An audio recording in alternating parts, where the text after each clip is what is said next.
Bank exams crack करना आसान नहीं है पर नामुमकिन भी नहीं, अगर आपकी स्ट्रेटजी सही हो तो। और सही स्ट्रेटजी है ढेर सारी प्रैक्टिस। प्रैक्टिस कीजिए अनअकैडमी बैंक कॉम्बैट के साथ, जानिए अपनी all India rank and win exciting prices. तो देखते क्या हैं अनअकैडमी बैंक कॉम्बैट, एक फ्री टेस्ट सीरीज जो हर अल्टरनेट संडे को होगी, और इसमें होंगे बेस्ट क्वेश्चंस जो बनाए हैं इंडिया के बेस्ट एजुकेटर्स ने, और हर क्वेश्चन का होगा डिटेल वीडियो सॉल्यूशन।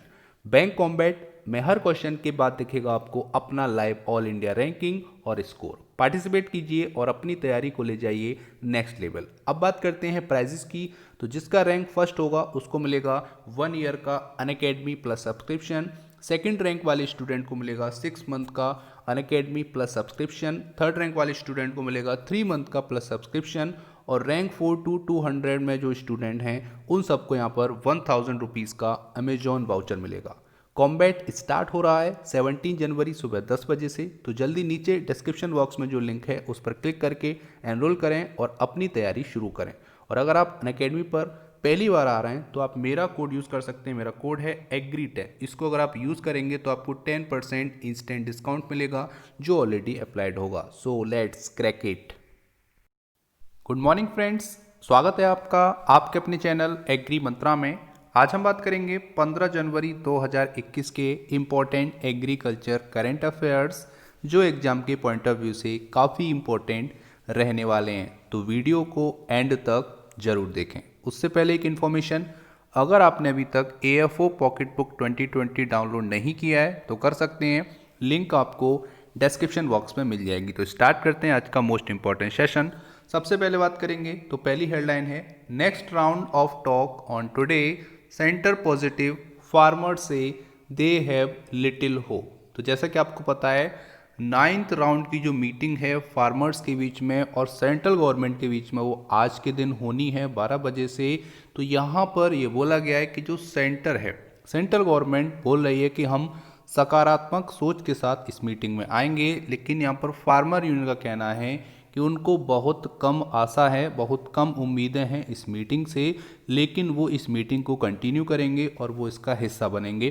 तो देखते हैं आज इस मीटिंग में क्या होता है, शाम तक आपको रिजल्ट मिल जाएगा और नेक्स्ट अपडेट में मतलब कल के करंट अफेयर में आपको पता चल जाएगा कि इस मीटिंग का क्या नतीजा रहा। तो जुड़े रहिए एग्री मंत्रा चैनल से और daily agriculture current affair videos को आप फॉलो करें।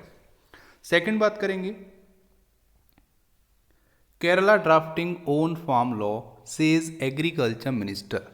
तो केरला के एग्रीकल्चर मिनिस्टर ने यहाँ पर स्टेटमेंट दिया है कि केरला ड्राफ्ट कर रहा है अपने खुद के फार्म लॉ। तो जैसा कि केरला गवर्नमेंट भी यहाँ पर जो सेंट्रल गवर्नमेंट के द्वारा कृषि बिल पारित किए गए उनसे राजी नहीं है और वो चाहती है कि उन बिल को, उन कानूनों को अमेंड करने के लिए वो अपनी असेंबली में खुद के अपने ओन फार्म लॉ पारित करे।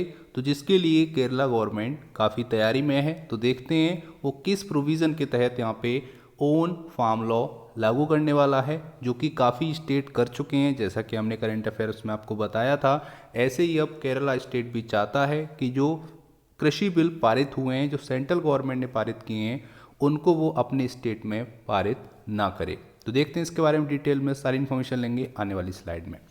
और third important, national bank for agriculture and rural development to provide loan in farm sector. तो यहाँ पर जानेंगे कि नाबार्ड ने किस स्टेट में लोन प्रोवाइड करने की बात कही है। तो जानेंगे वो कौन सा स्टेट है जहाँ पर national bank for agriculture and rural development यहाँ पे लोन प्रोवाइड करेगा कृषि क्षेत्र में।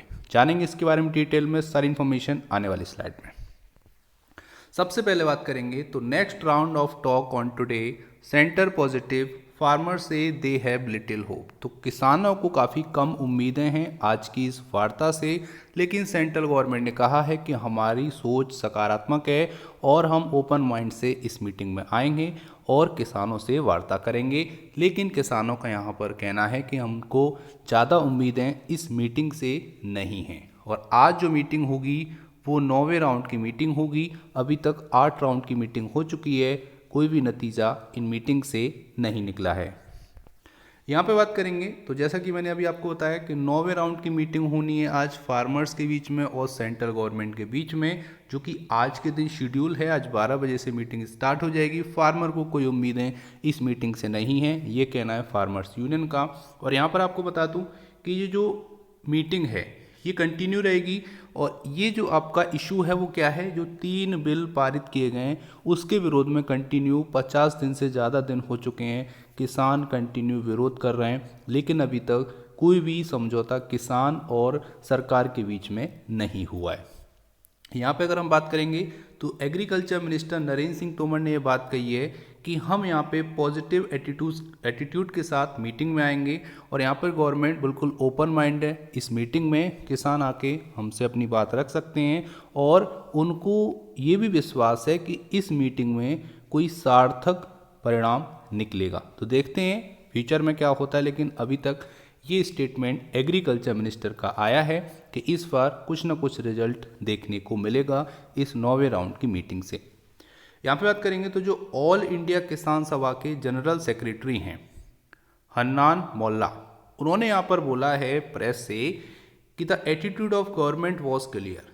जो गवर्नमेंट का एटीट्यूड है वो पहले से ही हमको पता था और यहाँ पर वो एक्सपेक्ट भी नहीं करते हैं कि पॉजिटिव रिजल्ट मिलने वाला है सेंटर की तरफ से एक मीटिंग में। तो यहाँ पे कहने का तात्पर्य यह है कि किसान यूनियन समझ चुके हैं कि सरकार का कोई भी मन नहीं है इन बिल को वापस करने में, इसीलिए अब उनका भी कोई इंटरेस्ट नहीं है इस मीटिंग से और कोई भी एक्सपेक्टेशन नहीं है इस 9वें राउंड की मीटिंग से। अब जो एक्सपेक्टेशन है वो या तो सुप्रीम कोर्ट से हैं या फिर किसान यूनियन ने यहाँ पर एक तरह से अलग किया है, बोला है सरकार को कि वो 26 जनवरी को ट्रैक्टर परेड निकालेगी और ये जो एजिटेशन है, ये विरोध प्रदर्शन है, वो कंटिन्यू डे बाई डे बढ़ता जाएगा। इसकी जो बोल सकते हैं जो पावर हैं वो भी यहाँ पर बढ़ती जाएंगी। अब ये देखना होगा सरकार को और सुप्रीम कोर्ट को कि वो कब तक इन बिल्स के साथ जो टालम टोल अभी तक हो रही है सरकार की तरफ से, क्या सुप्रीम कोर्ट भी इसको जारी रखेगा या फिर सुप्रीम कोर्ट कोई निर्णय लेकर आएगा जो कि किसानों के हित में होगा। तो देखेंगे, वो आने वाले समय में हमको पता चलेगा। यहाँ पे बात करेंगे तो जैसा कि मैंने अभी आपको बताया कि यहाँ पे किसान यूनियन ने बोला है कि इस प्रोटेस्ट को हम और स्ट्रेंथ प्रोवाइड करेंगे आने वाले दिनों में और हम नेक्स्ट स्टेज के लिए एंटर होंगे रिपब्लिक डे के बाद। तो यहाँ पर कई स्टेज में इस विरोध प्रदर्शन को किया जाएगा। जैसा कि आपको पता है अभी 7 जनवरी को एक परेड हुआ था, ट्रैक्टर परेड हुआ था। अब ये 26 जनवरी को जो मेन रिपब्लिक डे है उस दिन जो परेड होती है उसमें ट्रैक्टर भी शामिल करने का यहाँ पर किसानों ने विचार किया है, जो कि काफ़ी हजारों मात्रा में ट्रैक्टर एंटर होने की बात यहाँ पर सामने आई है। तो देखते हैं फ्यूचर में क्या होता है, जिसके लिए सेंट्रल गवर्नमेंट ने एक बोल सकते हो याचिका दायर की है सुप्रीम कोर्ट में कि वो ऐसा ना करें। मतलब जो किसान बोल रहे हैं कि हम रिपब्लिक डे के दिन ट्रैक्टर शामिल करेंगे उस परेड में, तो वो कहना चाह रहे हैं कि ये जो आपका ट्रैक्टर परेड है वो हो सकता है कुछ अलग टाइप के रिजल्ट पैदा करे जो कि मानवता के लिए सही ना हो। इसीलिए वो चाहते हैं कि इस ट्रैक्टर परेड को रोका जाए, जिसके लिए केंद्र सरकार सुप्रीम कोर्ट पहुंच चुकी है। यहाँ पर अगर हम बात करेंगे तो मौला ने यह भी बोला है कि 500 ऑर्गेनाइजेशन है फार्मर्स के, जो कि मिल के एक जॉइंट डिसीजन लेंगे कि नेक्स्ट स्टेज में, मतलब है कि जो आज की जो मीटिंग होगी 12 बजे से, उसके बाद हमको क्या करना है। तो मीटिंग के बाद ये डिसाइड होगा कि आने वाले समय में जो हमको प्रोटेस्ट करना है वो किस तरीके से करना है, कहाँ कहाँ पर करना है और कब करना है, ये डिसाइड करेंगे 500 ऑर्गेनाइजेशन ऑफ फार्मर, जो होगा इस मीटिंग के बाद। मतलब आज जो मीटिंग होगी उसके बाद ही ये डिसाइड होगा, ये मीटिंग्स होंगी कि अब प्रोटेस्ट को किस तरीके से और किस रोड मैप के जरिए ले जाना है। उम्मीद करते हैं यहाँ तक आपको सारी चीज़ें समझ में आई होंगी। अभी हम बताने वाले हैं कि वो कौन से 3 बिल हैं जिसके विरोध में कंटिन्यू किसान प्रदर्शन कर रहे हैं। आगे बात करेंगे तो Kerala drafting own farm law says agriculture minister. तो केरला के एग्रीकल्चर मिनिस्टर का कहना है कि केरला गवर्नमेंट ड्राफ्ट कर रही है अपने ओन फार्म लॉ अपने स्टेट के लिए। तो जान लेते हैं क्या मामला है पूरा। तो यहाँ पे बात करेंगे the government is in the process of framing a law as an alternative to the farm law amended by the center. Agriculture minister VS Sunil Kumar ने असेंबली में ये बात कही है कि केरला गवर्नमेंट चाहती है कि वो अपने खुद के ओन बिल लेकर आए ताकि जो सेंटर के द्वारा जो बिल पारित किए गए उनको हम अमेंड कर सकें, उसमें संशोधन कर सकें ताकि किसानों का हनन ना हो, उनका शोषण ना हो। यहाँ पे बात करेंगे तो उन्होंने एएनआई से बोला है कि government is trying to utilize the provision of 304B, तो 304B का प्रोविज़न इसको यूटिलाइज करने की केरला गवर्नमेंट कोशिश कर रही है। ये प्रोविज़न क्या कहता है, इस प्रोविज़न के अंदर कोई भी स्टेट उसको राइट होता है, उसको यहाँ पर बोल सकते हैं हक होता है कि वो अपने खुद के इनेक्टमेंट मतलब कानून तैयार कर सके स्टेट असेंबली में।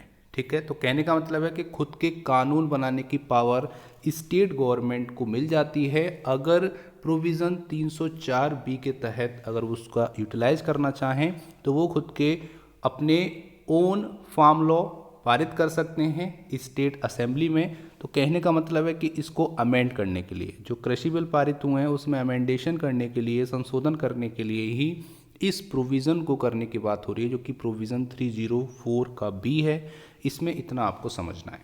यहाँ पे बात करेंगे तो उन्होंने ये भी बोला है कि ये जो कानून है वो completely surrendering the production sector of the our nation, तो हमारे देश का जो प्रोडक्शन सेक्टर है वो एक तरह से सरेंडर कर रहा है इस इनेक्टमेंट के आने से। और यहाँ पर ये भी बोला है कि we are completely surrendering food security before the corporate, तो यहाँ पर हमने कम्प्लीटली फूड सिक्योरिटी को भी सरेंडर कर दिया है। और यहाँ पे ये भी बोला गया कि ये सभी क्या हैं, कॉरपोरेट के डिसीजन हैं जो कि हम लोगों को झेलने पड़ रहे हैं।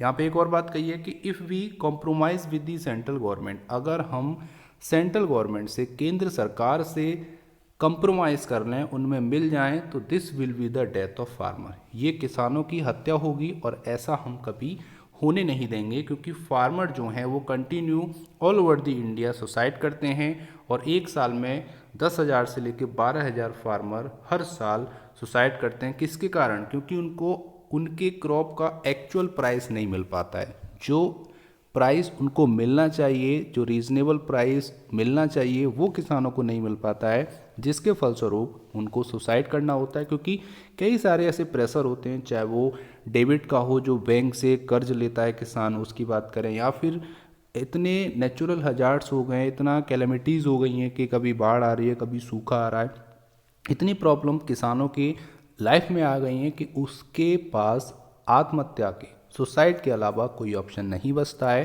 तो यही कारण है कि जो सुसाइड केस हैं वो ईयर बाई ईयर इंक्रीज होते जा रहे हैं। यहाँ पे बात करेंगे तो यहाँ पे ये भी बोला है कि the state government minister said the Kerala government is not ready to implement this act in Kerala. और यहाँ पे केरला गवर्नमेंट बिल्कुल भी राजी नहीं है इन एक्ट्स को अपने स्टेट में इम्प्लीमेंट करने के। क्लियरली यहाँ पे अपनी मंशा स्टेट गवर्नमेंट ने बता दी है, केरला स्टेट गवर्नमेंट ने बता दी है कि वो इन बिल्स को अपने स्टेट में पारित नहीं होने देगी और उसके लिए वो अमेंडमेंट बिल लेके आएगी ताकि इन बिल्स में संशोधन किया जा सके किसानों के अकॉर्डिंग, ताकि उनको फ्यूचर में कोई प्रॉब्लम ना हो। ये 3 बिल हैं जिनका विरोध कंटिन्यू हो रहा है। The farmer produce trade and commerce act 2020, दूसरा बिल है the farmer agreement of price assurance and farm service act 2020 और थर्ड है the essential community amendment act 2020। ये 3 बिल 27 सितंबर को पारित हो चुके हैं। 27 सितंबर को राष्ट्रपति जी की मंजूरी मिलने के बाद ऑल ओवर द इंडिया ये बिल पारित हो गए, इतना आपको पता रखना है। अब केरला की बात आती है तो कुछ इंपॉर्टेंट फैक्ट हैं जो कि एग्जाम के पॉइंट ऑफ व्यू से काफ़ी इंपॉर्टेंट हैं, तो जल्दी से मैं आपको बताना चाहूँगा। तो सबसे पहले आपको बता दूं कि भारत का पहला राज्य केरला ऐसा राज्य बन गया है जिसने वेजिटेबल्स, फ्रूट्स और ट्यूबर क्रॉप के लिए एमएसपी घोषित किया है। ठीक है, तो एमएसपी डिक्लेयर करने वाला भारत का पहला राज्य केरला बन गया है जिसने फ्रूट्स वेजिटेबल के लिए मिनिमम सपोर्ट प्राइस डिक्लेयर किया हो, जो कि टोटल यहाँ पे 16 फ्रूट वेजिटेबल और ट्यूबर क्रॉप के लिए एमएसपी डिक्लेयर किया है। ये आप क्या रखना है। अभी हाल ही में पाइन एप्पल के लिए भी, ठीक है, पाइन एप्पल के लिए भी केरला गवर्नमेंट ने एमएसपी डिक्लेयर किया जो कि 15 रुपीज़ पर केजी के अकॉर्डिंग यहाँ पे मिनिमम सपोर्ट प्राइस पाइनएप्पल के लिए डिसाइड किया गया है। और तीसरा इम्पोर्टेंट जो फैक्ट है वो है कि केरला ही इंडिया का पहला ऐसा स्टेट बन गया है जो कि milk sufficiency in milk production, तो दूध उत्पादन में भी सेल्फ सफिशिएंट होने वाला पहला राज्य भारत का बन गया है जो कि है केरला। तो केरला में जितना भी दूध प्रोड्यूस होता है और जितना कंजप्शन होता है उससे ज़्यादा दूध का उत्पादन किया है केरला ने, और उस एक्स्ट्रा दूध को कंजर्व करने के लिए, प्रिजर्व करने के लिए उसने मिल्क पाउडर प्लांट स्थापित किए हैं ताकि उस एक्स्ट्रा मिल्क को पाउडर फॉर्म में कन्वर्ट किया जा सके और उसको आने वाले टाइम में फ्यूचर में यूज़ किया जा सके। तो ये कुछ इंपॉर्टेंट फैक्ट हैं जो कि आपको पता होने चाहिए केरला के बारे में, जहाँ से सीधे क्वेश्चन आ सकता है। उम्मीद करते हैं यहाँ तक आपको सारी चीज़ें क्लियर समझ में आई होंगी। अब बात करेंगे तो नाबार्ड यहाँ पे प्रोवाइड करने वाला है लोन फार्म सेक्टर में। तो कृषि क्षेत्र में नाबार्ड ने मन बनाया है कि वो इस बार अच्छे से लोन फैसिलिटी प्रोवाइड करेगा ताकि एग्रीकल्चर सेक्टर को और डेवलप किया जा सके और उससे जो जीडीपी हमारी जो तैयार होती है उसको और ज़्यादा बढ़ाया जा सके। यहाँ पे बात करेंगे तो पटना, ये बात हो रही है बिहार की, ठीक है। तो बिहार की हम बात करेंगे तो यहाँ पे the national bank for agriculture and rural development NABARD Bihar has prepared a potential link plan. तो यहाँ पर पीएलपी प्रिपेयर कर रही है नाबार्ड बिहार 2021-22 के लिए to facilitate credit flow to agriculture sector in all 38 district of the state. तो यहाँ पर ऋण प्रवाह की सुविधा को प्रदान करने के लिए ही बिहार के सभी 38 जिलों में इस प्लान को प्रिपेयर किया जा रहा है जिसका नाम है पोटेंशियल लिंक्ड प्लान, जो क्या करेगा, facilitate credit flow to agriculture sector. तो कृषि क्षेत्र में ऋण प्रवाह की सुविधा प्रदान करने के लिए ही इस प्लान को लाया जा रहा है जो कि नाबार्ड बिहार लेकर आ रहा है। यहाँ पे बात करेंगे तो यहाँ पर ही said that the potential of credit flow has been assessed for each sector like crop, animal husbandry, dairy, poultry, fishery, goat rearing, plantation and horticulture, farm mechanization, godown and self help group lending among other. तो यहाँ पे कहने का मतलब है कि ऋण प्रवाह की क्षमता का आकलन किया गया है किन किन क्षेत्र में, क्रॉप के फील्ड में, एनिमल हस्बेंड्री फील्ड में, डेयरी, पोल्ट्री, सभी फील्ड में। यहाँ पे क्या किया गया कि जो क्रेडिट फ्लो है उसकी क्षमता का आकलन किया गया है ताकि इजीली सभी सेक्टर का, सभी फील्ड का ओवरऑल इक्विवेलेंट डेवलपमेंट हो सके। यहाँ पे बात करेंगे तो जैसा कि आपको पता है कोविड-19 पेंडेमिक एक ऐसा प्रॉब्लम था जो कि पूरे वर्ल्ड पे आया, लेकिन इकलौता एक एग्रीकल्चर सेक्टर ही ऐसा सेक्टर था जो इतने प्रॉब्लम के बावजूद पॉजिटिव ग्रोथ करता रहा। बाकी जितने भी सेक्टर थे वो यहाँ पे नेगेटिव ग्रोथ के साथ काफ़ी नीचे चले गए, लेकिन एग्रीकल्चर कंटिन्यू, पिछले 6 महीने की बात करेंगे तो पॉजिटिव ग्रोथ देखने को मिली है अकेले और इकलौते एग्रीकल्चर सेक्टर में। तो हम ये बोल सकते हैं कि केवल ये सिल्वर लाइनिंग जो है, जो परफॉर्मेंस हुई है वो एग्रीकल्चर सेक्टर के द्वारा ही हुई है। बाकी अदर सेक्टर ने कोई भी परफॉर्मेंस इन 6 महीनों में नहीं की है जो कि कोविड-19 पेंडेमिक के आने से हुई है। यहाँ पे अगर हम बात करेंगे तो फूड ग्रेन का जो प्रोडक्शन है वो भी ऑल टाइम हाई रहा। तो काफ़ी रिकॉर्ड प्रोडक्शन हुआ है इस कोरोना पेंडेमिक के टाइम पे फूड ग्रेन्स का, ये भी आपको पता होगा। और सबसे ज़्यादा यहाँ पे ट्रैक्टर सेल हुए हैं, मोटरसाइकिल सेल हुई हैं। तो ये इंडिकेट करते हैं कि रूरल एरियाज़ में डिमांड काफ़ी बढ़ रही है, चाहे वो ट्रैक्टर्स की बात करें या फिर मोटरसाइकिल की बात करें। तो रूरल एरिया या रूरल इंडिया एक ऐसा क्षेत्र है जो कि सबसे ज़्यादा प्रोडक्शन दे रहा है और सबसे ज़्यादा कंजप्शन भी कर रहा है। तो ये दोनों पॉइंट ऑफ व्यू से हमारे लिए काफ़ी अच्छा है, गवर्नमेंट ऑफ इंडिया के लिए काफ़ी अच्छा है, जिसके लिए इसी को देखते हुए नाबार्ड बैंक चाहती है कि बिहार के सभी 38 डिस्ट्रिक्ट में वो यहाँ पे लोन फैसिलिटी प्रोवाइड कराए ताकि क्रेडिट फ्लो बन सके और इन सभी सेक्टर का एक साथ विकास हो सके, जिसके लिए वो लेकर आई है पोटेंशियल लिंक्ड प्लान, जिसको पीएलपी बोलते हैं। ये 2021-22 के लिए लाया गया है। अगर हम बात करेंगे 2020-21 के दौरान नाबार्ड ने सेक्शन किए हैं ऐसे प्रोजेक्ट जिनकी कुल लागत है 1833 करोड़ रुपए, ठीक है। अभी तक तो 2020-21 से अभी तक 1833 करोड़ के प्रोजेक्ट सैंक्शन किए गए नाबार्ड बैंक के द्वारा, जिससे जो एम्प्लॉयमेंट क्रिएट हुआ है वो हुआ है 1,90,000 मेंस डे। तो यहाँ पर 1,90,000 कार्य दिवस की बोल सकते हो अरेंजमेंट हुई है इतने प्रोजेक्ट को सैंक्शन करने से नाबार्ड बैंक के द्वारा 2021 में। ठीक है, 2020-21 की ये बात हो रही है। तो इतना आपको पता रखना है कि नाबार्ड कंटिन्यू हेल्प कर रहा है एग्रीकल्चर सेक्टर की, रूरल सेक्टर की ग्रोथ करने में, रूरल एरियाज़ की ग्रोथ करने में, वुमेंस की ग्रोथ करने में। तो जिसका एक यहाँ पे उदाहरण है कि अब वो बिहार में, ठीक है, बिहार के सभी ज़िलों में चाहता है कि एग्रीकल्चर सेक्टर को और ग्रोथ किया जाए और ग्रो किया जाए, जिसके लिए वो लोन फैसिलिटी प्रोवाइड करेगा ताकि एग्रीकल्चर की जो जीडीपी है वो इंक्रीज़ हो सके। उम्मीद करते हैं यहाँ तक आपको समझ में आया होगा। अब बात कर लेते हैं आज की पहले क्वेश्चन की, लेकिन उससे पहले बात करेंगे पिछले वीडियो में पूछे गए क्वेश्चन के आंसर के बारे में। क्वेश्चन था the platform called food safety compliance system was release by. तो आपको बताना था कि ऐसी कौन सी कॉरपोरेशन है जिसने अभी हाल ही में food safety compliance system release किया है। तो वो है FSSAI, food safety and standard authority of India, जिसको FSSAI शॉर्ट में बोला जाता है। सभी स्टूडेंट ने सही आंसर किया इस क्वेश्चन का। अब बात करेंगे आज के प्यारे क्वेश्चन का। तो क्वेश्चन है Which corporation has decided to procure 5 million ton biomass pellet made from farm stubble? तो आपको ये बताना है कि ऐसा कौन सा कॉरपोरेशन है जो कि बायोमास पैलेट प्रोक्योर करेगा जो बने हुए हैं फार्म स्टबल से। तो इसका सही आंसर आपको कमेंट बॉक्स में भेजना है ताकि आपको ये पता चले। ये जो क्वेश्चन है वो एग्जाम के पॉइंट ऑफ व्यू से काफ़ी इंपॉर्टेंट है। अगर आप डेली हमको देखते हैं तो आप इजीली इस क्वेश्चन का सही आंसर दे पाएंगे। तो ये था आज का इंपॉर्टेंट सेशन। उम्मीद करते हैं सेशन पसंद आया होगा, हेल्पफुल लगा होगा। अगर आपको वीडियो पसंद आई है तो वीडियो को ज़्यादा से ज़्यादा लाइक करो और वीडियो को शेयर करो। इसका PDF आपको हमारे टेलीग्राम चैनल और व्हाट्सएप ग्रुप पे मिल जाएगा, जिसकी लिंक आपको डिस्क्रिप्शन बॉक्स में दे दी है। So thank you for watching. जय हिंद, जय भारत।